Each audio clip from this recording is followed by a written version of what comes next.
Siswa keracunan makan bergizi gratis atau MBG di Bandung Barat, Jawa Barat kembali terjadi hari ini. Total ada ratusan siswa dari berbagai jenjang pendidikan keracunan MBG dalam 3 hari terakhir.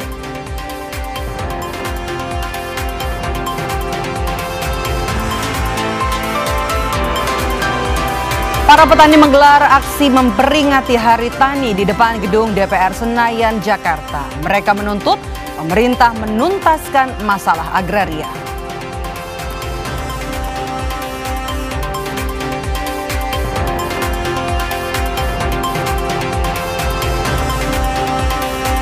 Presiden Amerika Serikat Donald Trump memuji pidato Prabowo Subianto di sidang Majelis Umum PBB ke-80 di New York.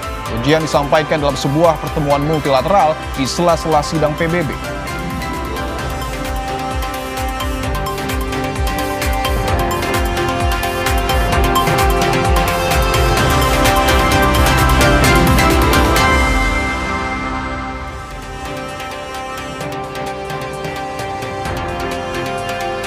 Halo, selamat sore saudara, kita jumpa lagi dalam program Berita Kompas Petang di Kompas TV Independen Terpercaya. Saya Maido Pelfrina. Dan saya Dipo Nurbahagia. Kita mulai Kompas Petang saudara dengan informasi pertama. 2 orang tewas dalam kecelakaan mobil pick-up dengan kereta api di jalur perlintasan kereta tanpa palang pintu di Kabupaten Cirebon, Jawa Barat pada Rabu siang.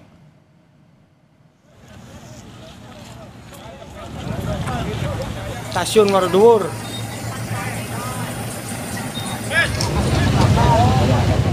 Kecelakaan terjadi saat pick-up melintas menuju Pantura yang melintasi jalur kereta tanpa palang pintu.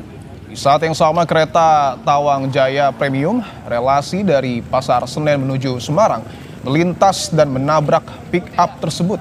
Mobil pick-up terseret sejauh 800 meter. Satlantas Polres Cirebon Kota menduga sopir pick-up kurang hati-hati dan dinilai memaksa melaju hingga tidak dapat mengantisipasi kereta yang sudah dekat. Kedua korban tewas dan langsung dievakuasi ke kamar jenazah Rumah Sakit Gunung Jati.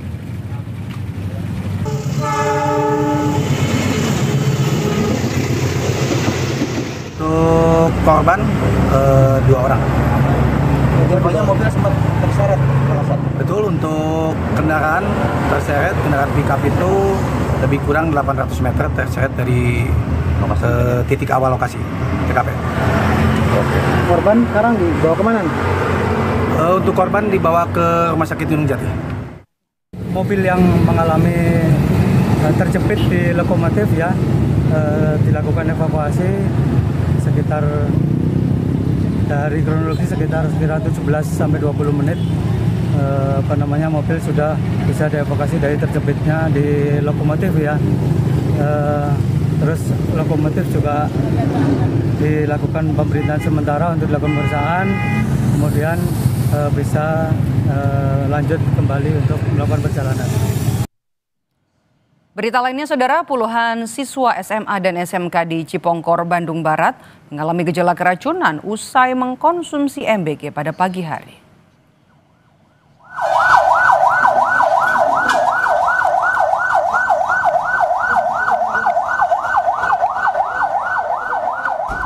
Sejak pukul 11 siang, para siswa dibawa dengan ambulans bersama guru dan orang tua ke Gor Cipongkor untuk penanganan darurat. Sebagian besar siswa mengalami gejala demam, mual, muntah, dan nyeri ulu hati yang hebat.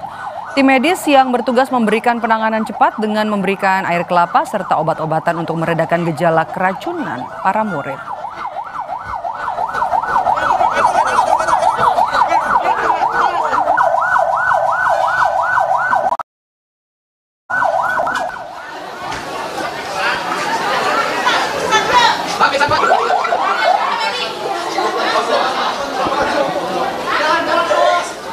Akibat berulang kali mengalami keracunan, orang tua siswa pun menyampaikan aspirasi atas kekecewaan terhadap program MBG. Mereka meminta pemberian makan bergizi gratis untuk sementara dihentikan dan dana pendukungnya lebih baik langsung disalurkan kepada orang tua murid. Hal ini karena biaya perawatan di rumah sakit akibat keracunan harus ditanggung orang tua murid.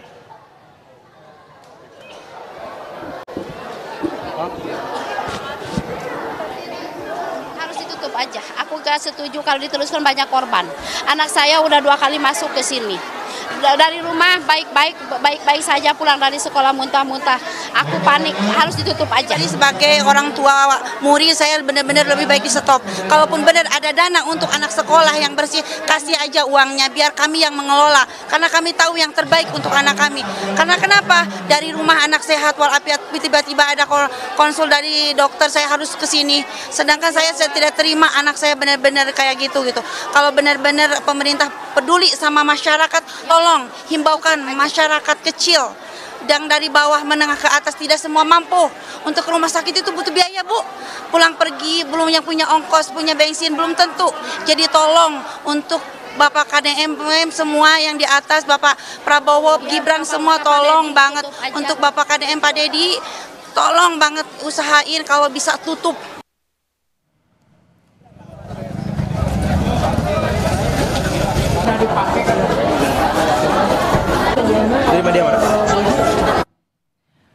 Sejak Senin hingga Rabu ini sudah ratusan murid dilaporkan mengalami keracunan makan bergizi gratis. Meski jumlah pastinya masih belum bisa dipastikan. Khusus hari ini sudah ada sekitar 180 orang yang keracunan. Korban berasal dari berbagai jenjang pendidikan mulai dari PAUD, sekolah dasar, SMP hingga SMA. Polisi dan juga Dinas Kesehatan Kabupaten Bandung Barat turun tangan untuk menyelidiki dan juga memantau. Diprediksi korban keracunan masih bisa bertambah seiring dengan hasil pemantauan di lapangan.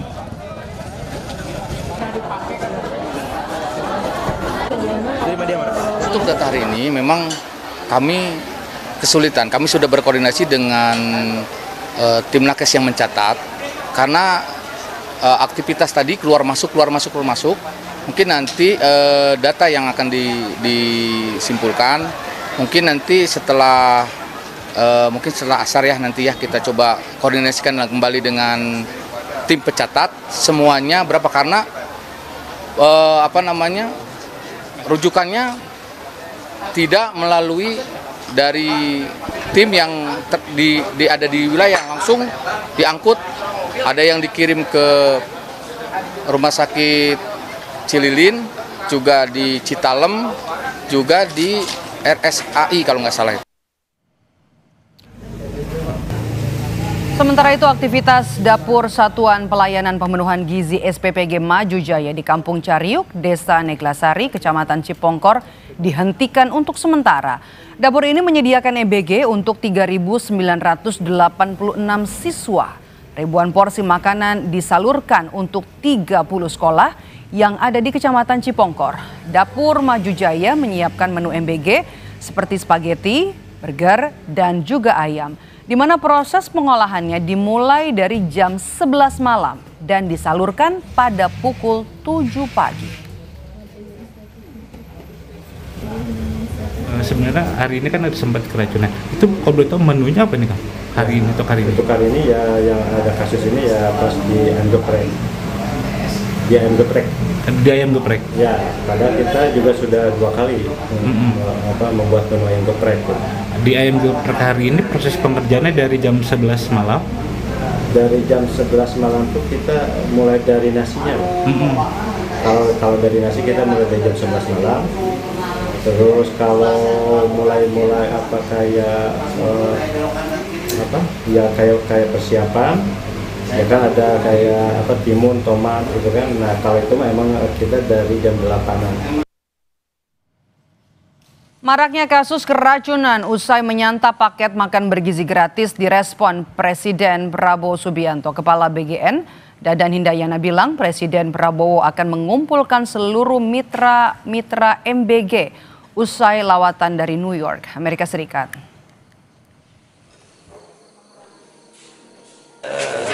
Saya nanti akan komunikasi setelah beliau sudah selesai. Infonya mau mengumpulkan mitra juga ya, mitra. Ya ada keinginan sepulang dari New York untuk berkumpul dengan seluruh mitra agar bisa melaksanakan program ini dengan sebaik-baiknya.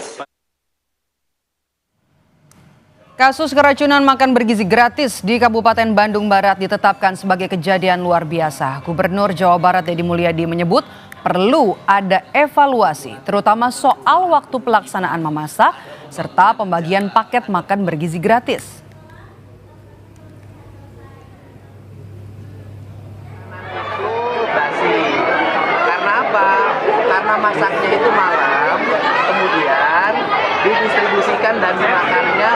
siswa itu sangat siang hari. Jadi waktunya sudah terlalu lama antara dimasak dan dimakan. Dan itu harus menjadi bahan evaluasi. Saya meminta untuk mereka yang menjadi penyelenggara, pemegang dapur-dapurnya itu harus menyesuaikan dengan jam makannya anak jam berapa. Kalau bisa sih agak mepet ke pagi agar nasi dan makanannya disajikan masih dalam keadaan fresh. Informasi terbaru soal kasus keracunan makan bergizi gratis di Kabupaten Bandung Barat, Jawa Barat. Kita sapa jurnalis Kompas TV ada Dinda Farah dan juru kamera Andri Iskandar. Dinda, selamat petang. Hingga sore ini berapa total korban dari kasus keracunan yang sudah terdata? Baik, selamat sore saudara. Hingga saat ini korban belum ada yang bertambah lagi. Namun proses evakuasi yang dilakukan dari GOR atau dari kecamatan ini dilakukan ke RSUD Cililin. Hingga saat ini belum ada jumlah pasti korban yang melakukan perawatan dan juga pengobatan di sini, dikarenakan ada beberapa korban yang keluar masuk dan juga dirujuk ke dua rumah sakit, yakni RSUD Cililin dan juga RSAI Anugrah. Lalu ada beberapa juga korban yang sudah pulih kembali ke rumah, namun ada juga korban yang kambuh kembali rasa sakit perut yang hebat di ulu hati, demam, muntah, dan mual. Lalu untuk kondisi saat ini sudah banyak korban yang berangsur pulih dan juga beberapa korban yang sudah pulang kembali ke rumah dengan kondisi yang lebih sehat, ditemani bersama para pendamping, guru, dan juga orang tuanya. Begitu, kembali ke studio. Apakah ada informasi, Dinda, berapa korban ataupun murid-murid kita yang sampai dan saat ini masih dirawat di sana?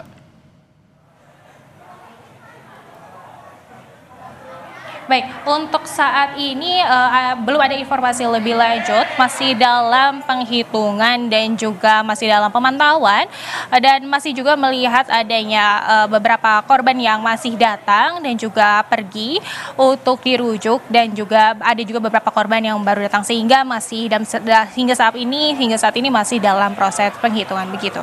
Bahwa keracunan MBG di Kabupaten Bandung Barat terus berulang selama 3 hari. Apakah gejala keracunan hari ini yang dialami oleh korban sama dengan kasus-kasus kemarin? Iya, betul. Untuk hari ini yang dialami korban itu sama, bahkan sama persis dengan kasus-kasus kemarin. Dari mulai korban yang datang ke sini tadi itu sekitar pukul 11 siang dengan kondisi histeris, nyeri ulu hati yang sangat hebat, sakit kepala sangat hebat, hingga ada beberapa korban juga yang mengalami sesak sehingga dibantu oleh oksigen, dan juga untuk mengurangi adanya gejala keracunan diberikan adanya air mineral dan juga air kelapa begitu. Nah, untuk saat ini itu sama persis kondisinya yang dirasakan oleh para korban dari 3 hari yang lalu atau 2 hari yang lalu, dari mulai Senin, Selasa sampai Rabu. Rata-rata korban di sini mengalami keluhan yang sama, dari mulai muntah, mual, dan juga sesak nafas. Mungkin ada beberapa korban yang tidak bisa tertangani di sini ataupun membutuhkan pengobatan yang secara khusus, itu dirujuk ke RSUD, begitu. Jurnalis Kompas TV Dinda Farah dan Andri Iskandar, terima kasih atas laporan Anda. Selamat bertugas kembali. Sesaat lagi di Kompas Petang, saudara. Para petani menggelar aksi memperingati Hari Tani di depan gedung DPR Senayan, Jakarta. Mereka menuntut pemerintah menuntaskan masalah agraria.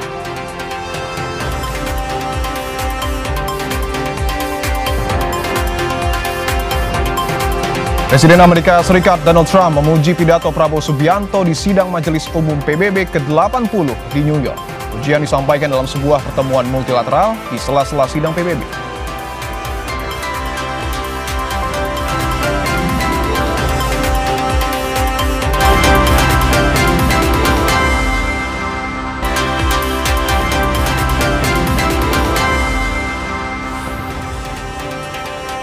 Kompas Petang kami lanjutkan, saudara. Petani menggelar aksi demo memperingati Hari Tani di depan gedung DPR Senayan, Jakarta.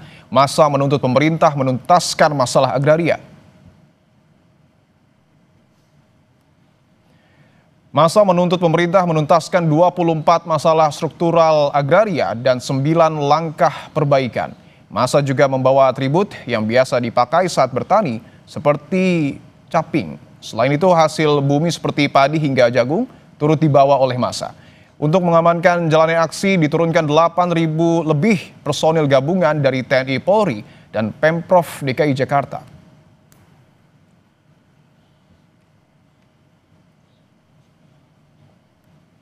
Dan Wakil Menteri ATR BPN. Pimpinan DPR beserta sejumlah menteri menerima perwakilan konsorsium pembaruan agraria dan sejumlah organisasi petani di ruang rapat Komisi 13 DPR pada Rabu siang.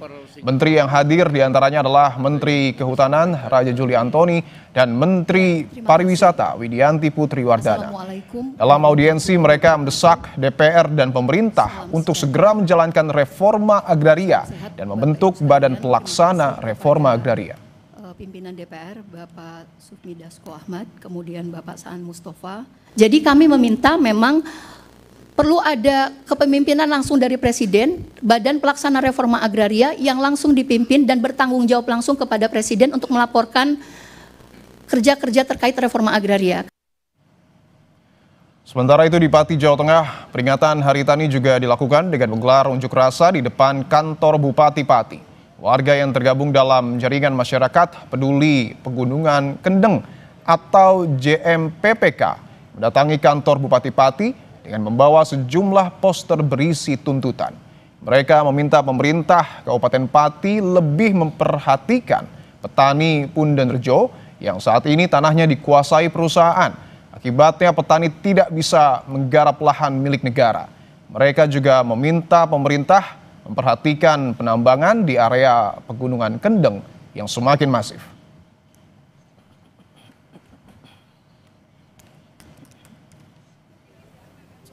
Keberita lainnya, Saudara, Rabu sore Bareskrim Polri menyampaikan hasil penanganan pasca demo Agustus lalu.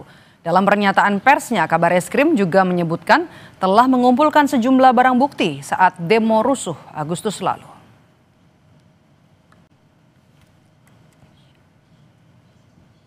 Kabareskrim Polri menyampaikan telah menetapkan dan juga menangkap 12 orang tersangka atas penjarahan di rumah Ahmad Saroni, 7 orang tersangka di rumah Eko Patrio, dan juga 11 tersangka penjarahan di rumah Uya Kuya, sementara 14 orang tersangka penjarahan di rumah Sri Mulyani dan 8 tersangka penjara di kediaman Nafa Urbah. Kabareskrim juga menyampaikan modus operandi dari sejumlah pelaku perusakan dalam demo Agustus lalu. Hingga saat ini, total tersangka yang ditetapkan Polri sebanyak 959 tersangka, di mana 295 diantaranya adalah anak. Jumlah ini berdasarkan data yang telah dihimpun dari seluruh Polda yang menangani laporan polisi. 959 orang tersangka, dengan rincian 664 tersangka dewasa dan 295 anak. Sinta Nuria Wahid, istri Presiden keempat Abdurrahman Wahid, mendatangi Polda Metro Jaya untuk menjenguk aktivis yang ditahan atas dugaan penghasutan aksi demonstrasi akhir Agustus lalu. Sejumlah tokoh Gerakan Nurani Bangsa GNB termasuk Sinta Nuria mendatangi Polda untuk menjenguk Del Pedro, Direktur Lokataru yang ditahan. Usai menjenguk Del Pedro, istri Presiden keempat ini menyebut sejumlah aktivis yang ditahan juga merupakan anak-anak bangsa yang ingin mewujudkan negara yang berdaulat, bebas bersuara, dan berpendapat. Yang kedua, beberapa tersangka sudah mengajukan penangguhan penahanan. Semua dari Gerakan Nurani Bangsa, dari tokoh-tokoh tua yang merasa prihatin dengan terjadinya penahanan seperti ini. Apalagi yang ditahan adalah para aktivis-aktivis. Mereka adalah anak-anak bangsa yang akan meneruskan perjuangan bangsa ini. Mereka ingin mewujudkan bahwa negara Indonesia adalah negara yang berdaulat, bebas bersuara, bebas berpendapat. Tokoh Gerakan Nurani Bangsa Lukman Hakim menyatakan siap menjadi penjamin bagi para aktivis demonstrasi yang masih ditahan di Polda Metro Jaya. termasuk 6 orang yang telah ditetapkan sebagai tersangka atas tuduhan menghasut massa untuk bertindak rusuh saat aksi unjuk rasa. Ke-6 orang itu termasuk Del Pedro Marhaen, admin akun Gejayan Memanggil Syahdan Hussein, mahasiswa Universitas Riau sekaligus admin Aliansi Mahasiswa Penggugat, serta staf Lokataru Foundation, Muzaffar Salim. Ditindaklanjuti oleh para pihak, pengacaranya dan seterusnya. Hanya kami ingin berpesan, tadi kami sudah sampaikan ke Bapak Kapolda dan Wakapolda bahwa hak-hak asasi manusia harus tetap bisa dipenuhi, harus bisa dilindungi, harus bisa diperhatikan dengan baik. Di poinnya kami bersedia untuk menjadi penjamin itu. Lebih lengkap kita langsung bergabung dengan jurnalis Kompas TV Jona Hamonangan dan juga juru kamera Ian Faris yang sudah bersiap di Barreskrim Polri. Jona, selamat petang. Apa hasil penanganan yang dilakukan oleh polisi terkait dengan demo ricuh Agustus lalu juga bagaimana dengan proses hukum dari Direktur Lokataru Del Pedro Marhaen serta pengajuan penangguhan penahanan terhadap Del Pedro? Ya, Maidok, baru saja tadi selesai konferensi pers yang langsung dipimpin oleh Kabarreskrim terkait dengan hasil penyelidikan terkait dengan adanya kerusuhan yang terjadi pada tanggal 20 Agustus silam. Yang pasti terkait dengan adanya konferensi pers ini disampaikan bahwa dari pihak kepolisian mengumumkan adanya 959 tersangka yang terdiri dari 664 dewasa dan 295 anak. Namun perlu diketahui bahwa untuk anak yang tidak ditahan itu atau yang tidak berhadapan dengan hukum akhirnya dilepas dan bisa melanjutkan lagi khususnya ketika atau mereka masih melanjutkan untuk bisa bersekolah. Nah, terkait dengan adanya laporan sendiri ini ada 16 unit laporan yang dimana totalnya adalah 246 laporan polisi terdiri dari 15 Polda dan 1 yang melapor langsung ke Barreskrim. Jadi terkait dengan adanya penyelidikan ini memang ditemukan adanya beberapa pelanggaran hukum. Salah satunya adalah penghasutan di media sosial. Tadi disampaikan juga terkait dengan adanya penghasutan ini dilakukan tidak hanya melalui poster tapi juga adanya hasutan-hasutan seperti verbal yang akhirnya jadi viral dan ini dikonotasikan adalah ajakan untuk melakukan aksi demonstrasi ataupun melakukan aksi kericuhan. Terkait dengan adanya yang viral terkait dengan adanya penghasutan, polisi sendiri akhirnya melakukan pengembangan dan dari pengembangan itu akhirnya polisi melakukan penahanan. Nah, penahanan ini pun tentu saja setelah dilakukan penyidikan akhirnya ada yang mengarah kepada anak-anak dan juga kepada orang dewasa. Terkait dengan adanya barang bukti yang dikumpulkan, selain adanya viral di media sosial, dari pihak kepolisian juga ada yang mengumpulkan seperti adanya bom molotov dan juga adanya benda-benda lain yang memang diikutkan ketika rusuh di bulan Agustus silam dan akhirnya menjadi salah satu fokus atau atensi kepolisian. Terkait dengan adanya Direktur Lokataru memang dari pihak kepolisian belum bisa mengungkap detail, jadi ini masih dilakukan pemeriksaan mendalam. Namun yang pasti adalah seharusnya dalam waktu dekat dari pihak kepolisian bisa menyampaikan terkait dengan adanya atau mungkin hasil akhir apakah nanti akan dilepas atau seperti apa. Maidok. Jona Hamonangan dan juga juru kamera Ian Faris melaporkan langsung dari Barreskrim Polri. Terima kasih. Sorotan lain, Saudara, Mensesnek Prasetyo Hadi menyebut revisi Undang-Undang Badan Usaha Milik Negara atau BUMN sangat memungkinkan untuk berganti menjadi badan. Prasetyo mengungkap revisi Undang-Undang Badan Usaha Milik Negara BUMN tengah dibahas oleh Komisi 6 DPR RI dan pemerintah. Ia bilang ada beberapa masukan soal RUU BUMN dari anggota DPR RI yang jadi pembahasan saat rapat. Di antara membahas peluang BUMN menjadi penyelenggara negara sehingga diharapkan dapat diawasi Badan Pemeriksa Keuangan atau BPK hingga KPK. Karena kan sekarang fungsi Kementerian BUMN kita sebagai regulator, nah fungsi operasionalnya kan sudah lebih banyak dikerjakan oleh BPI dan Antara. Jadi ada kemungkinan kementeriannya mungkin mau kita turunkan statusnya menjadi badan. Nanti, ada kemungkinan seperti itu. Nanti penyebutannya gimana, Mas? Maksudnya badan BUMN atau nanti tunggu kita pembahasannya. Presiden Amerika Serikat Donald Trump memuji pidato Prabowo Subianto di sidang Majelis Umum PBB ke-80 di New York, Amerika Serikat. Pujian disampaikan dalam sebuah pertemuan multilateral di sela-sela sidang PBB.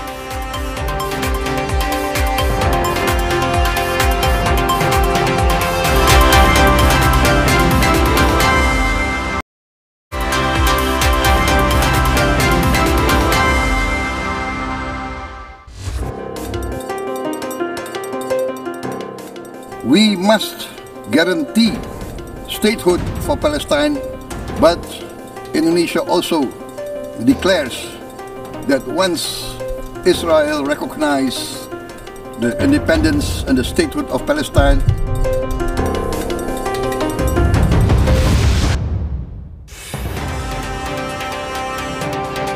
Kompas Petang kami lanjutkan bersama saya Maido Pelfrina. Saudara, Presiden Republik Indonesia Prabowo Subianto menghadiri multilateral meeting on the Middle East atas undangan Presiden Amerika Serikat Donald Trump di sela-sela acara sidang umum PBB.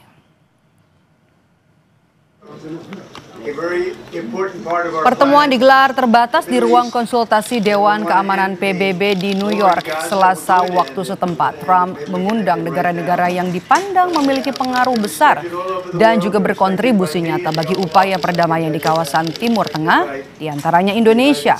Membuka rapat, Trump menegaskan tekadnya untuk segera menghentikan konflik dan memastikan pembebasan sandera di Gaza. And we appreciate it. Tamim, the job you've done is incredible. Dalam sesi ini, Presiden Republik Indonesia Prabowo Subianto mendapat pujian dari Presiden Amerika Serikat Donald Trump. Trump menilai pidato Prabowo penuh ketegasan dan energi, bahkan menyebut gaya komunikasinya mampu menggugah perhatian para pemimpin dunia. Momen ini terjadi di ruang konsultasi Dewan Keamanan PBB di New York ketika Prabowo menghadiri multilateral meeting on the Middle East atas undangan Trump. And you too, my friend. Great speech. You did a great job pounding on that table. I said, how would you like to deal with him when you left? It's not easy. You did a great job. Thank you very much.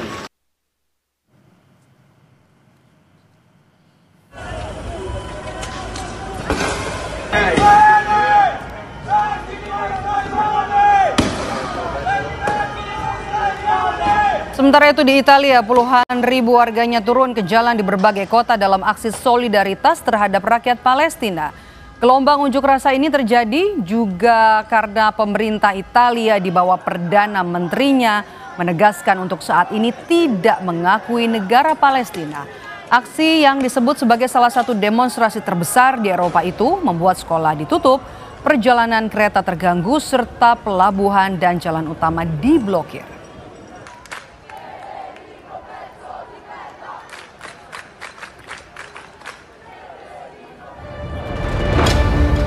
Indonesia is prepared to deploy 20,000 or even more of our sons and daughters to help secure peace in Gaza.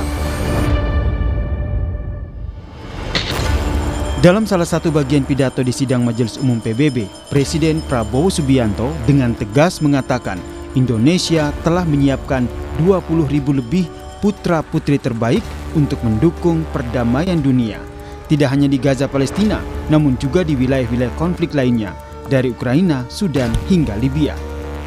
Prabowo juga berkomitmen dan percaya pada PBB terkait perdamaian dunia. Menurutnya, selama ini Indonesia merupakan salah satu penyumbang pasukan perdamaian terbesar di PBB. Indonesia is prepared to deploy 20,000 or even more of our sons and daughters to help secure peace in Gaza or elsewhere. In Ukraine, in Sudan, in Libya, everywhere when the peace needs to be enforced, peace needs to be guarded, we are ready. We will take our share of the burden, not only with our sons and daughters, we are also willing to contribute financially to support the great mission to achieve peace by the United Nations. Sementara itu, Presiden Amerika Serikat Donald Trump mengkritik pengakuan oleh negara-negara anggota PBB atas negara Palestina. Trump bilang pengakuan itu sebagai hadiah bagi Hamas. Kecaman Trump muncul setelah 10 negara termasuk sekutu Amerika yaitu Inggris dan Prancis yang menyatakan pengakuannya terhadap negara Palestina di sidang umum ke-80 PBB ini. As everyone knows, I have also been deeply engaged in seeking a ceasefire in Gaza. Have to get that done. Have to get it done. Unfortunately, Hamas has repeatedly rejected reasonable offers to make peace. We can't forget October 7th, can we? Now, as if to encourage continued conflict, some of this body is seeking to unilaterally recognize a Palestinian state. The rewards would be too great for Hamas terrorists for their atrocities. This would be a reward for these horrible atrocities, including October 7th, even while they refuse to release the hostages or accept a ceasefire. Selain Indonesia, sejumlah negara Eropa kini berdiri mengakui Palestina. Presiden Prancis Emmanuel Macron resmi menyatakan Prancis mengakui Palestina sebagai negara. Sehari sebelumnya, di tengah persiapan sidang umum PBB di New York, Inggris juga resmi mengakui Palestina, disusul Kanada dan juga Australia. Saat ini lebih dari 150 dari 193 negara anggota PBB telah resmi mengakui kedaulatan Palestina. Jumlah ini mencakup 81% anggota PBB. Ini pun menunjukkan PBB secara de facto sudah mengakui kemerdekaan Palestina karena 3/4 dari anggota PBB telah mengakui kemerdekaan Palestina. Tim Liputan, Kompas TV. Gelombang dukungan negara anggota PBB menguat. Terakhir sudah ada 151 dari 193 negara anggota PBB yang telah resmi mengakui kedaulatan Palestina. Ini pun kemudian menunjukkan PBB secara de facto sudah mengakui kemerdekaan Palestina karena 3/4 dari anggota PBB telah mengakui kemerdekaan Palestina. Kita bahas petang ini soal isi pidato Prabowo yang mendorong perdamaian Palestina bersama dengan pakar hubungan internasional Universitas Paramadina, Ade Nuansa Wibisono. Selamat petang Mas Ade dengan Maidop. Ya, terima kasih Maidop. Selamat petang, selamat sore. Mas Ade, apa yang Anda analisa dari isi pidato Presiden Prabowo Subianto soal Palestina dengan mendorong two-state solution? Oke, jadi memang pidato Presiden Prabowo itu patut sekali kita apresiasi ya, luar biasa sekali. Jadi memang ada analisis mengatakan hampir 8 kali hentakan, itu menunjukkan gestur yang sangat yakin dan support yang sangat kuat bagaimana Presiden Prabowo itu memberikan dukungan terhadap Palestina. Data terakhir tadi sudah disampaikan bagaimana sudah hampir sekarang di angka 150 negara yang sampai segitu angkanya sekitar 81% dari anggota di Majelis Umum PBB, dan itu menunjukkan bahwa dunia sekarang stand with Palestine, dunia berdiri bersama Palestina. Analisa dari pidato Presiden Prabowo yang lain adalah bagaimana dia mengatakan aspirasi historis Indonesia sebagai sebuah negara yang memahami betul dampak dari kolonialisme. Kita ratusan tahun, beberapa abad merasakan penderitaan di bawah kolonialisme, dan dengan amanat dari Undang-Undang Dasar, preambul Undang-Undang Dasar 1945, Indonesia berdiri untuk memperjuangkan tidak ada lagi penjajahan di atas muka bumi. Dan misi inilah yang kita tangkap dari pidato Presiden Prabowo di sidang PBB kemarin. Seperti itu, Maido. Yang kita lihat juga dari momen Presiden Prabowo Subianto di markas PBB begitu ya. Prabowo juga diundang oleh Trump karena yang dipandang memiliki atau punya pengaruh besar dan juga punya kontribusi yang nyata bagi upaya perdamaian di Palestina. Ini bisa dikatakan atau diartikan kalau pandangan Prabowo Subianto ini didengar oleh Trump? Oh, pasti, tentu saja. Bagaimana Trump itu sampai mengatakan you did a great job, President or brother, gitu. Dalam artian bahwa Indonesia sebagai sebuah negara, the largest Muslim countries, democracy countries in the world, yang itu menjadi sebuah segmen yang begitu berpengaruh. Bagaimana pendapat Indonesia tentu akan mempengaruhi narasi-narasi dari perjuangan kemerdekaan Palestina ini. kita juga jangan lupa bagaimana karakter politik luar negeri kita, yaitu bebas aktif. Bagaimana dulu Bung Hatta memberikan arahan mengayun di antara dua karang, lalu juga politik bebas aktif, bagaimana kita berdiplomasi di antara great powers, itu menunjukkan bahwa apa yang dilakukan Presiden Prabowo saat ini itu dilakukan sebelum dia hadir sidang Majelis Umum PBB. Kita jangan lupa bagaimana viralnya foto Presiden Prabowo berdiri dengan pemimpin-pemimpin yang dianggap sebagai oposisi dari Amerika Serikat, yaitu atas undangan dari Presiden China Xi Jinping di parade kemerdekaan, parade militer di China, berdiri dengan Presiden Rusia Vladimir Putin, lalu Presiden Xi Jinping, Presiden China, dan Presiden Korea Utara Kim Jong-un. Di situ akhirnya kita bisa melihat bagaimana Presiden Prabowo ini membawa Indonesia itu pada posisi leadership yang sangat unik, yang dia menunjukkan independensi dari karakter politik luar negeri kita, bebas aktif, dan dia menjadi bridge building, yang artinya Indonesia mampu menjembatani kepentingan di antara negara-negara besar seperti itu. Mas Ade, kita kembali lagi ke soal Palestina ya. Meski sudah de facto sudah diakui karena mayoritas negara anggota PBB kan sudah mengakui negara Palestina, tapi kan Amerika tetap menolak, dan Amerika Serikat ini juga sebagai pemegang hak veto. Jadi follow up dari sidang umum PBB untuk perdamaian Palestina nasibnya gimana? Oke, ini tindak lanjutnya adalah bagaimana narasi dari mayoritas sidang umum anggota majelis sidang umum yang hampir 81% ini, tentu saja ketika Amerika dia kembali misal melakukan veto atau tindakan yang mencederai semangat dari seluruh dunia ini, tentu akan semakin melemahkan positioning Amerika. Kita tentu paham bahwa Trump adalah presiden yang sangat cowboy, dalam artian dia sangat anti-traditional style dari Donald Trump. Tentu saja apa yang sudah dilakukan oleh Presiden Prabowo dan sebelumnya sudah dilakukan voting ya terkait dengan isu kemerdekaan Palestina, tentu ini akan semakin memperkuat tekanan terhadap Amerika Serikat, apakah dia akan berdiri di sisi yang salah dalam sejarah kemanusiaan.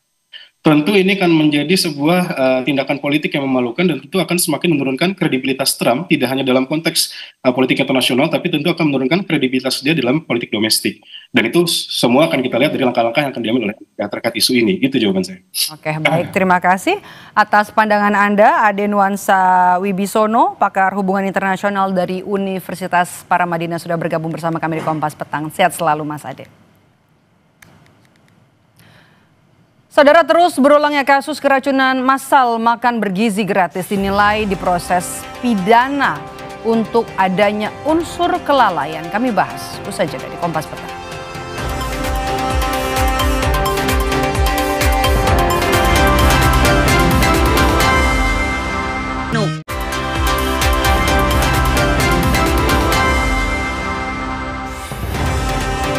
Kompas Petang kami lanjutkan, saudara. Puluhan siswa SMA dan SMK di Cipongkor, Bandung Barat mengalami gejala keracunan usai mengkonsumsi MBG pada pagi hari.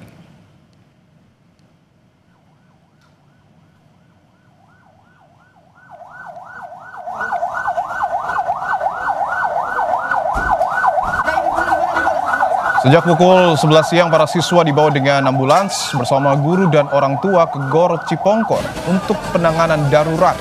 Sebagian besar siswa mengalami demam, mual, muntah, dan nyeri ulu hati hebat.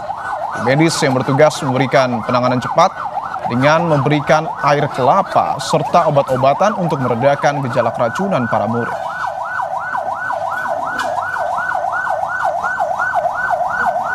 Ya, beberapa waktu lalu. Begitu, untuk siang hari ini jam 9.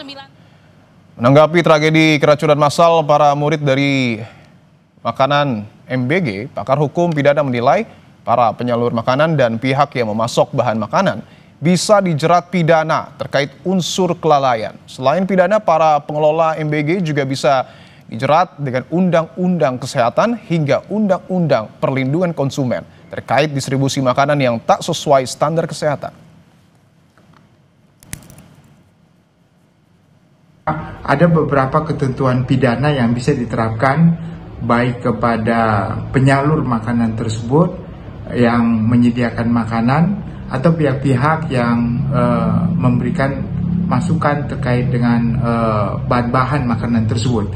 Pasal-pasal pemidanaan itu terkait dengan pasal 359 contohnya, yaitu kelalaian yang mengakibatkan matinya orang lain, dan juga bisa dengan pasal 360 kelalaian mengakibatkan luka berat. Ada juga Undang-Undang Kesehatan nomor 30 tahun 2009 pasal 190 yang mengatakan bahwa orang yang mengedarkan makanan yang tidak mempunyai standar pengedaran makanan yang benar juga dapat dipidana maksimum 10 tahun. Selain itu juga ada Undang-Undang Perlindungan Konsumen ya yang tahun 899 di mana para orang yang mendistribusikan makanan yang tidak sesuai dengan standar kesehatan maka juga dapat dipidana melakukan suatu perbuatan pidana. Sementara itu, Ketua DPR RI Puan Maharani meminta pemerintah mengevaluasi total terhadap pelaksanaan program MBG pasca kasus keracunan menimpa sejumlah siswa. Menurut Puan, hal itu perlu dilakukan agar tidak ada lagi siswa yang dirugikan dalam program MBG. Ya, harus selalu dilakukan evaluasi untuk bisa ditindaklanjuti untuk bisa pelaksanaannya di lapangan bisa menjadi lebih baik dan jangan sampai kemudian anak-anak yang kemudian dirugikan. Jadi memang tidak mudah untuk melaksanakan hal tersebut karenanya memang pihak-pihak yang terkait harus bisa melakukan evaluasi total. Selama 3 hari berturut-turut, ratusan siswa di Kabupaten Bandung Barat, Jawa Barat alami keracunan MBG. Jumlah ini bukan sekedar angka, namun ada nyawa manusia yang dipertaruhkan. Lalu siapa yang harus bertanggung jawab? Kita bahas bersama Wakil Ketua Komisi 10 DPR RI, fraksi PKB, lalu Hadrian Irvani, dan juga ahli gizi masyarakat, Dr. Tan Sotien, dan Guru Besar Fakultas Hukum Unsud, Profesor Hipnu Nugroho. Bapak-bapak, ibu-ibu, selamat petang semua.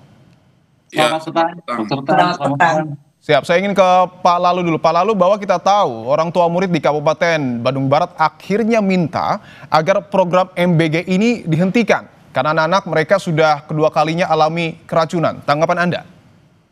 Baik, Mas. Jadi pertama yang ingin saya katakan adalah sejatinya program MBG ini adalah program bagus. Niatan Presiden Prabowo adalah agar asupan gizi bagi anak-anak usia sekolah betul-betul terjamin sehingga mereka konsentrasi untuk belajar dan siap untuk menuntut ilmu demi masa depan mereka. Kemudian yang kedua, tentu dengan kejadian hari-hari ini yang terus terjadi, maka kami di Komisi 10 meminta kepada Kementerian Pendidikan Dasar dan Menengah, dalam hal ini Pak Mendikdasmen, untuk berkomunikasi dengan Kepala BGN. Jangan sampai hal ini terus terulang. Ya, tentu kami meminta agar proses itu dievaluasi. Artinya prinsipnya adalah MBG ini kan tujuannya sangat mulia dan sangat bagus. Kemudian yang perlu dievaluasi ya tentunya adalah proses-proses di lapangan, mulai dari pembelian bahan baku, kemudian proses persiapan dan pengolahan makanan tersebut di dapur, sampai dengan distribusi. Banyak temuan-temuan yang kami dapati di lapangan bahwa ternyata memang betul yang terjadi kadang makanan basi, karena mungkin dimasaknya mulai jam 1 maupun jam 2 dini hari. Nah, terkait dengan tuntutan dari para orang tua ya tentu harus diberikan penjelasan baik oleh pihak Badan Gizi Nasional maupun Kementerian Pendidikan Dasar dan Menengah melalui Dinas Pendidikan masing-masing. Ini harus diberikan informasi bahwa program ini memang sebetulnya niatannya itu sangat bagus dan memang ini program bagus. Gitu. Baik, kita sepakat tentu MBG adalah program yang sangat baik untuk meningkatkan nutrisi dan juga gizi anak-anak. Tapi kan orang tua ini meminta, Pak, untuk di stop terlebih dahulu dan dilakukan evaluasi. Anda dari DPR, Komisi 10 dan fraksi PKB sepakat dengan hal itu? Ya tentu kita bersepakat khusus bagi daerah-daerah yang mengalami keracunan ini loh ya, di sekolah-sekolah yang mengalami keracunan, mohon di stop, mohon dievaluasi dulu, disterilkan dulu ketika nanti sudah benar-benar terjamin bahwa kejadian ini tidak akan terulang kembali, monggo dilanjutkan. Itu. Setuju untuk di stop di beberapa daerah ya. Saya ingin ke Dr. Tan, bahwa yang kemudian jadi pernyataan Kepala BGN dan juga pemerintah adalah bahwa ada permasalahan dalam proses memasak, khususnya distribusi, karena dimasaknya tengah malam, dikirimkannya pagi hari. Analisa Anda, apakah hanya faktor itu yang kemudian jadi persoalan atau ada hal lain? Iya, jadi prinsip dasarnya adalah pengelola SPPG itu harus memahami prinsip-prinsip HACCP. atau hazard analysis and critical control point. Dari bahan makanan ini dibeli, di stok, dimasak, dikemas, sampai ke tangan penerima. Jadi jalurnya ini kan panjang banget. Nah, itu gunanya kenapa audit keracunan ini harus kita jalankan. Supaya kita ketahuan ini yang disebut dengan kontaminasinya ada di mana. Saya melihatnya ini adalah suatu kontaminasi yang diduga karena keracunan ini bisa disebabkan oleh infeksi bakteri. Seperti misalnya Salmonella, E. coli, Clostridium, Bacillus aureus, dan sebagainya. Jadi ini harus betul-betul diperhatikan. Karena kontaminasi bisa berasal dari orang yang melakukan kegiatan di SPPG itu, atau dari bahan makanannya, atau ketika bahan makanan ini dalam proses perjalanan, atau ketika sedang diterima dan dimakan. Oke, artinya ada dua peluang ya, apakah dari proses pengolahan atau dari bahan makanan. Saya ingin ke... Ya, sebentar, satu lagi yang lebih penting. Dokter.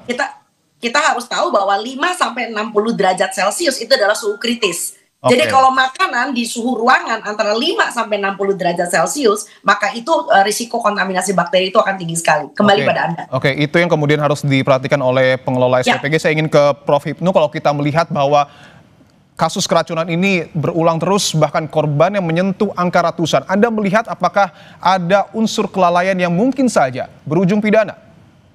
Ya, kalau melihat sebagai suatu kemungkinan, ilmu hukum ada istilah mungkin. Bahkan ada suatu kelalaian. Kalau sengajaan agak sulit, Mas, kelalaian. Oleh karena itu kita melihat, tadi Dr. Tan menyatakan ini adalah dari pemasok, pemasak, dan sebagainya. Kalau kita lihat sebagai pemasok dan pemasak dalam konteks suatu pemasakan 2.000, satu SPPG kan 2.000 sampai 3.000. Pertanyaannya begini, yang tingkat kontaminasi berapa? Berapa persen? Nah, itu yang terjadi. Kalau itu memang kontaminasi semua, berarti memang semua tanda petik ada suatu kelalaian fatal dari si pemasok ataupun pemasak. Tapi kalau memang hanya kecil, 10% misalkan dari 3.000 SPPG, dari satu SPPG kan 3.000, mungkin 10%, 15%. Inilah yang saya kira harus dikaji. Kualitasi sebagai bentuk substansi tadi kontaminasi Dr. Tan, itu jenis kualifikasi racunnya seperti apa? Apakah memang karena bahan, karena pemasok, atau karena faktor sabotase? Karena dalam ilmu hukum mungkin aja kalau kita melihat seperti itu. Oleh karena itu kan ini merata, Mas. Dan ini unsur politiknya juga tinggi sekali. Dengan demikian saya kira pemerintah setempat, polisi setempat harus menganalisis dari segi toksikologi jenis kualifikasi membahayakan atau tidak. Mau menjadikan suatu bahaya tidak. Ataukah memang ini sengaja atau tidak. Ini yang saya kira juga harus seirama dengan pemasak, tapi juga mitigasi risiko terhadap keracunan yang bersangkutan. Kualifikasi racunnya seperti apa? Itu yang harus pelajari. Oke, bahwa polisi diminta untuk kemudian terlibat untuk mengetahui apa yang sesungguhnya terjadi. Saya ingin ke Pak Lalu. Ketika Prof. Hipnu mengatakan bahwa mungkin saja ditarik ke ranah pidana, artinya ada proses hukum. Anda sepakat dengan hal itu, Pak Lalu? Ya, pertama tentu kita lihat substansi persoalannya, kemudian lokus atau tempat kejadiannya. Ya, saya pada prinsipnya sepakat kalau sekiranya hal tersebut memang dilakukan secara sengaja. Namun yang langkah-langkah yang dilakukan oleh Kementerian Pendidikan Dasar dan Menengah menurut laporan yang kami terima adalah Kementerian sudah berkomunikasi dengan pihak BGN, kemudian memerintahkan kepada Dinas Pendidikan terkait untuk berkomunikasi dengan sekolah agar sekolah mengumpulkan seluruh wali murid melalui komite sekolah untuk dilakukan pertama sosialisasi, kemudian sosialisasi yang saya maksud adalah bahwa program ini akan terus dilanjutkan. Program ini merupakan program nasional, merupakan prioritas dari program Presiden Prabowo. Kemudian yang kedua terkait dengan kejadian keracunan ini ya tentu kami meminta pihak kementerian langsung menyampaikan kepada Dinas Pendidikan dan Sekolah agar sementara dilakukan penghentian dulu sampai betul-betul BGN mempersiapkan atau menjamin bahwa kejadian ini tidak akan terulang kembali. Seperti itu, Mas, karena jangan sampai tujuan yang mulia ini justru berakibat fatal yang akhirnya memunculkan korban dari siswa-siswi kita. Jangan sampai ada tagline makanan bergizi gratis menjadi makanan beracun gratis. Nah, ini yang harus kita hindari. Dan seperti itu. Itu yang kemudian harus kita hindari dan kita kawal. Saya ingin ke Dr. Tan. Dr. Tan, bahwa tadi sedikit banyak Anda sudah menjelaskan, tapi saya ingin tegaskan lagi. Apakah kemudian makanan misalnya seperti nasi ataupun lauk ketika salah diolah itu bisa terkontaminasi atau menjadi racun? Ya, tentu saja seperti misalnya nasi yang dihangatkan berulang ya kita tahu. Lalu kemudian makanan yang kurang matang. Kita tahu bahwa yang direkrut oleh SPPG adalah orang-orang yang sebetulnya bukan graduate. Atau barangkali orang-orang yang tidak punya pengalaman untuk sekaligus bisa menyediakan makanan sekaligus 1.000 porsi apalagi 3.000 porsi. Ya, itu yang pertama. Dan yang kedua, saya minta maaf bahwa istilah keracunan dalam toksikologi itu tidak sama dengan kontaminasi makanan oleh bakteri-bakteri, sehingga kita harus melihatnya dari sudut pandang epidemiologi. Dalam epidemiologi dan ilmu kesehatan, satu nyawa itu berharga. Jadi satu nyawa aja nggak boleh ada masalah begitu loh ya. Jadi walaupun dikatakan bahwa kita menyediakan 10 juta porsi kita nggak bisa ngebandingin 10 juta porsi makanan yang disajikan lalu kemudian 400-nya terkontaminasi. Kita nggak bisa mengecilkan 400 dibandingkan dengan sekian juta, nggak bisa. Karena dalam epidemiologi ini kita bicara tentang masalah kesehatan ya. Jadi ini memang suatu masalah yang sangat krusial untuk bisa dipahami bahwa satu nyawa itu berharga. Kembali pada Anda. Baik, saya ingin ke Prof. Hipnu, apakah kemudian ketika misalnya kasus ini ditarik ke ranah hukum, bisakah melalui class action? Ya, saya kira ini saya mungkin kurang sependapat dengan Dr. Tan ya, karena makanya ini harus kita kaji dulu sebagai bentuk kontaminasi, sebagai racun itu kualifikasinya seperti apa. Ini yang saya kira Departemen Kesehatan harus bisa mengkualifikasi sehingga ini menjadikan rujukan kalau memang ada kelalaian. Karena namanya suatu kegiatan kelalaian itu pasti mungkin, apalagi kesengajaan. Mudah-mudahan tidak ada kesengajaan. Oleh karena itu penting sekali bahwa kualifikasi kontaminasi sebagai bahasa kesehatan dan bahasa hukum saya kira tentu harus dipersamakan persepsinya karena ini berkaitan terhadap orang. Yang kedua terkait dengan permasalahan apa tadi?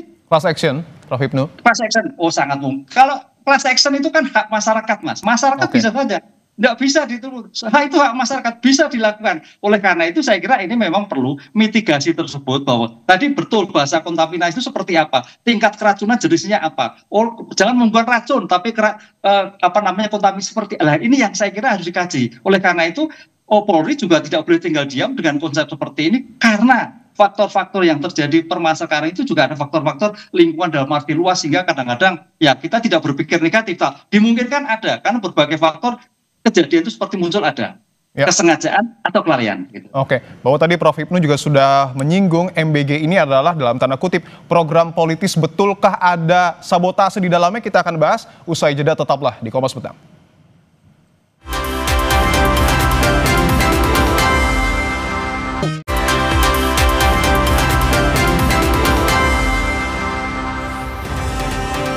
Kita lanjutkan dialog terkait dengan keracunan MBG yang terus berulang. Saya ingin ke Pak Lalu. Pak Lalu, bahwa tadi Prof. Hipnu menyebutkan mungkin saja ada sabotase dalam program MBG sehingga kasus keracunan ini sangat massal terjadi. Anda sepakat dengan hal itu? Ya, saya mohon izin Prof dalam posisi berhusnuzon dulu lah. Saya berbaik sangka dulu dengan program ini. Tapi yang namanya kemungkinan bisa saja, yang namanya orang iri, orang dengki dengan program-program yang baik ini ya tentu pasti ada lah, karena masing-masing kita kan memiliki pemikiran yang berbeda-beda. Tetapi ingin saya katakan pertama adalah tentu dengan kejadian-kejadian keracunan ini kami berharap BGN untuk melakukan evaluasi dan pembenahan di internal mereka. Benahi dapur-dapur yang hari ini menjadi masalah. Kemudian yang kedua, mohon juga dilibatkan pihak-pihak terkait dalam hal ini, misalnya karena ini objeknya adalah sekolah, maka tentu akan berinteraksi dengan seluruh keluarga besar pendidikan yang ada di sekolah tersebut. Guru, kemudian dinas pendidikan, kemudian dalam hal ini kami juga meminta kepada mitra kami, Kementerian Pendidikan Dasar dan Menengah, untuk terus menjalin komunikasi dengan Badan Gizi Nasional. Kenapa ini kami lakukan? Karena perlu saya sampaikan juga bahwa anggaran BGN itu kan menggunakan anggaran pendidikan. 335 triliun yang akan dianggarkan di 2026 itu bersumber dari anggaran pendidikan yang jumlahnya 20% dari mandatory spending dari APBN. Seperti itu, Mas. Oke, saya ingin ke Dr. Tan bahwa bagaimana kemudian caranya agar kasus keracunan MBG ini tidak kembali terulang, Dok? Karena kita tahu juga sebenarnya di SPPG sudah ada ahli gizi. Langkah apa yang kemudian harus dilakukan? Ya, jadi yang paling penting adalah kita menelusuri dulu sebelum kita bicara tentang narasi sabotase, ada segala macam, ada orang yang pengen curangin. telusuri dulu ini penyebabnya dari mana kontaminasi ini. Sebab kalau kita pikirkan, kita pernah punya pengalaman di awal abad 20, ada orang bernama tukang masak namanya Mary Malone. Dia juru masak untuk orang-orang kaya di New York City. Dan ternyata semua tempat yang pernah dia masakin itu menderita penyakit tipes ya. Setelah dicari sumber airnya nggak ada masalah ini, ternyata dia penyebar tipesnya ya. Kita pernah tahu bahwa dari kemarin ketika kita bicara bersama dengan wakil dari KPAI, ternyata ada dapur-dapur SPPG yang memang tidak menjalankan standar SOP tentang higienik. Jadi hygiene itu misalnya menggunakan topi, lalu kemudian mencuci tangan, menggunakan sarung tangan, menggunakan apron, itu ada misalnya SPPG yang tidak melakukan itu. Jadi kita bisa mengatakan bahwa ini juga bisa jadi kontaminasi silang dari orang yang handling makanan itu sendiri. Jadi sekali lagi perlu ditelusuri sampai ujung pangkalnya. Jangan kita mengembangkan dulu cerita-cerita yang barangkali merupakan suspek dan menjadi suspense issue nantinya. Kembali pada Anda. Oke, saya ingin lanjutkan pernyataan Dr. Tan ke Prof. Hipnu bahwa berdasarkan pernyataan dari Bupati Bandung Barat mengatakan ada 85 SPPG atau dapur MBG yang belum memiliki sertifikat layak higienis dan sanitasi. Bisakah ini disebut sebagai sebuah kelalaian ketika SPPG sudah beroperasi? Ya, ini saya kira seperti Dr. Tan tadi, evaluasi total bahwa terkait dengan sertifikasi pemasak, sertifikasi pemasok, sertifikasi alat-alat yang digunakan itu harus steril.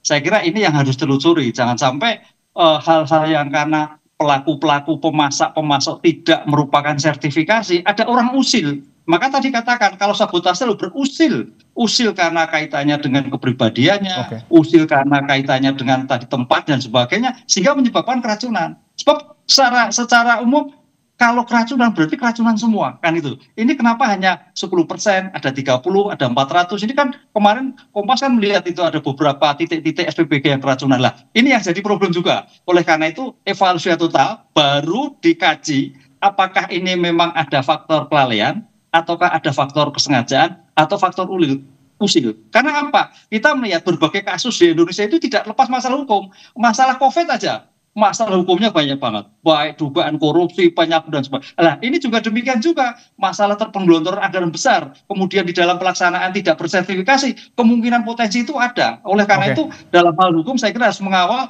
Jangan sampai terjadi masalah COVID harusnya untuk menolong, tapi juga permasalahan hukum muncul. Ini juga demikian itu Mas. Baik, saya ingin ke Pak Lalu, singkat saja Pak, mungkin apa tanggapan Anda terkait dengan ada puluhan SPPG ataupun dapur MBG yang sudah beroperasi padahal belum tersertifikasi? Ya, kami sangat menyayangkan ya, jangan sampai nanti hanya gara-gara mengejar target penerima MBG ini kemudian segala cara dihalalkan. Sebaiknya BGN kembali mengecek ulang bahwa dapur-dapur yang hari ini belum memiliki sertifikasi yang dimaksud tadi harus betul-betul dipastikan baru boleh beroperasi. Nah, ini sudah terbukti bahwa ternyata akibat dari kelalaian ataukah apa istilahnya itu, bahwa benar terjadi ada siswa-siswi kita yang hari ini keracunan. Nah, ini yang perlu harus dievaluasi. Kemudian menunya juga harus diperhatikan. Jadi yang namanya menu gizi itu kan kalau yang kami temui di lapangan, kami kan sering berkunjung ke sekolah-sekolah itu. Pada saat kami kunjungan kemudian membuka rantang MBG itu ternyata jauh dari kata makanan bergizi. Masih banyak yang kita temukan, misalnya orek tempe cuman isinya 5 biji.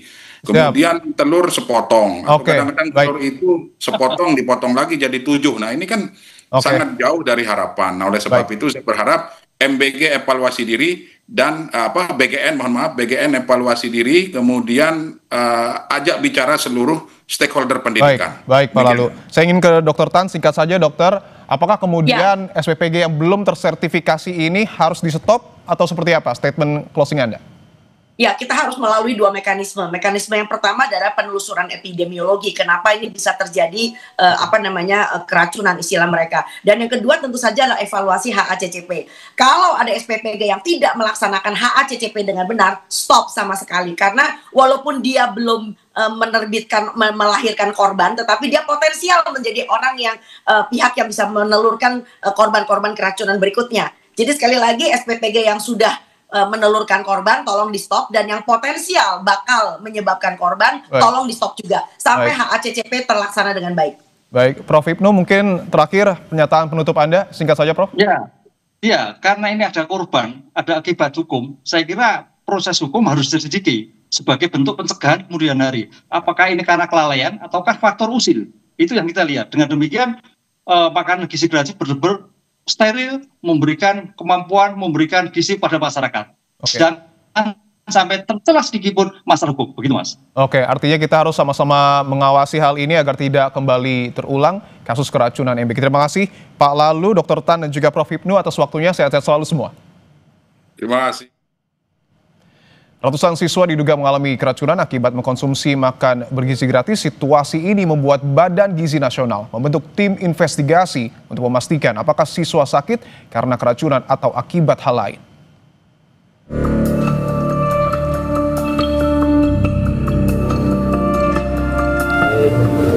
Statusnya KLB, kejadian biasa, supaya penanganannya lebih cepat.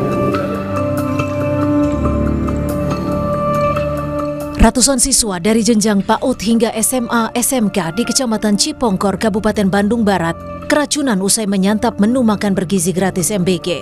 Siswa korban keracunan terpaksa menjalani perawatan karena mengalami sejumlah gejala medis, diantaranya mual, pusing, dan sakit perut. Atas kejadian ini, Bupati Bandung Barat JJ Rici Ismail menetapkan status kejadian luar biasa atau KLB di wilayahnya. Hal ini dilakukan agar penanganan keracunan dapat ditangani secara cepat.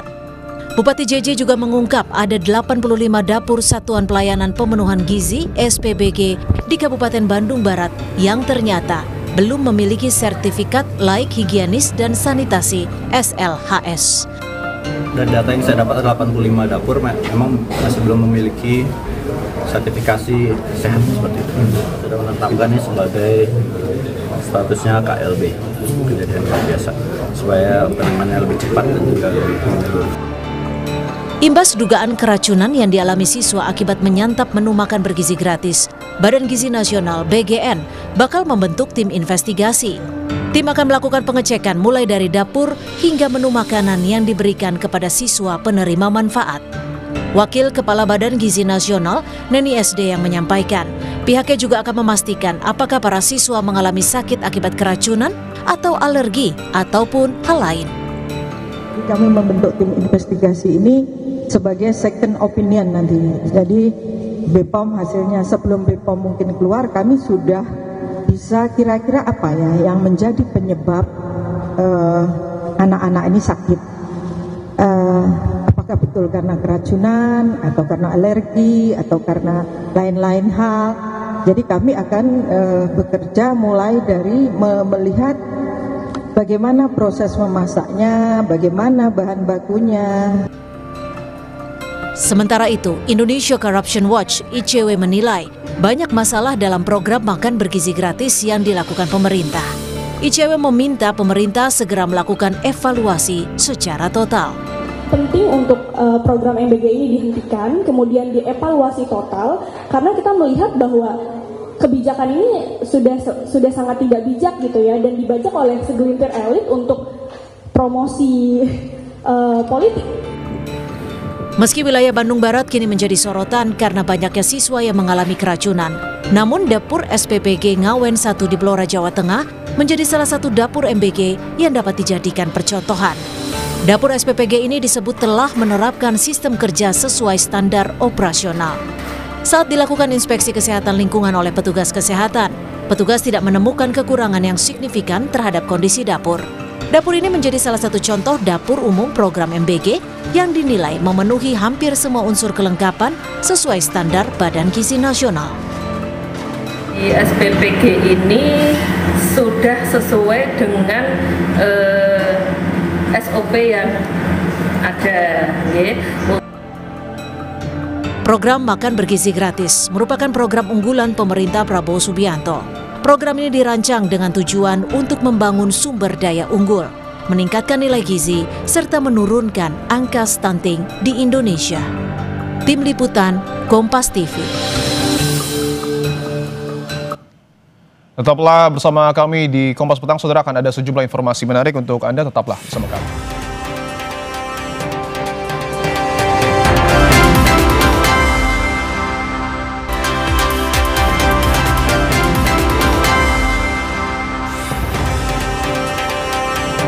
Rabu sore Bareskrim Polri menyampaikan hasil penanganan pasca demo Agustus lalu. Dalam pernyataan persnya, Kabareskrim juga menyebutkan telah mengumpulkan sejumlah barang bukti saat demo rusuh akhir Agustus.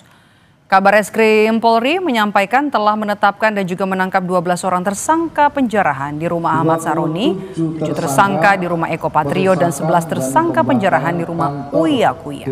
Sementara 14 orang tersangka penjarahan di rumah Sri Mulyani dan 8 orang tersangka penjarahan di kediaman Nafa Urbah. Kabareskrim juga menyampaikan modus operandi dari sejumlah pelaku perusakan dalam demo Agustus lalu. Hingga saat ini total tersangka yang telah ditetapkan Polri sebanyak 959 tersangka, di mana 295 diantaranya adalah anak. Jumlah ini berdasarkan data yang dihimpun dari seluruh Polda yang menangani laporan polisi. Berikutnya 33 tersangka, total 959 orang tersangka.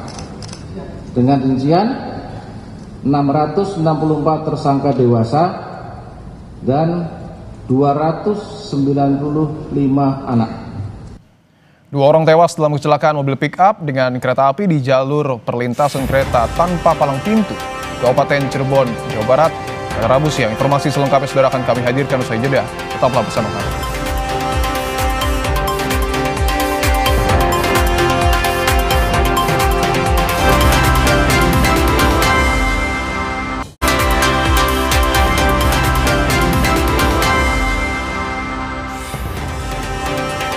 Saudara, 2 orang tewas dalam kecelakaan mobil pick-up dengan kereta api di jalur perlintasan kereta tanpa palang pintu di Kabupaten Cirebon, Jawa Barat pada Rabu siang.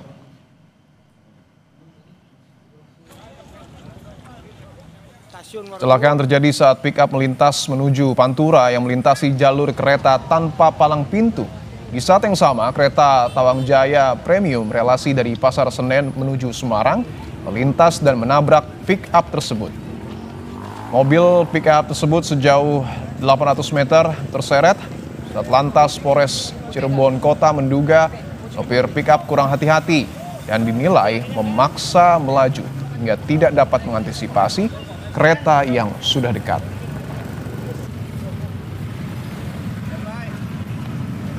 Kedua korban tewas dan langsung dievakuasi ke kamar jenazah saudara di Rumah Sakit Gunung Jati.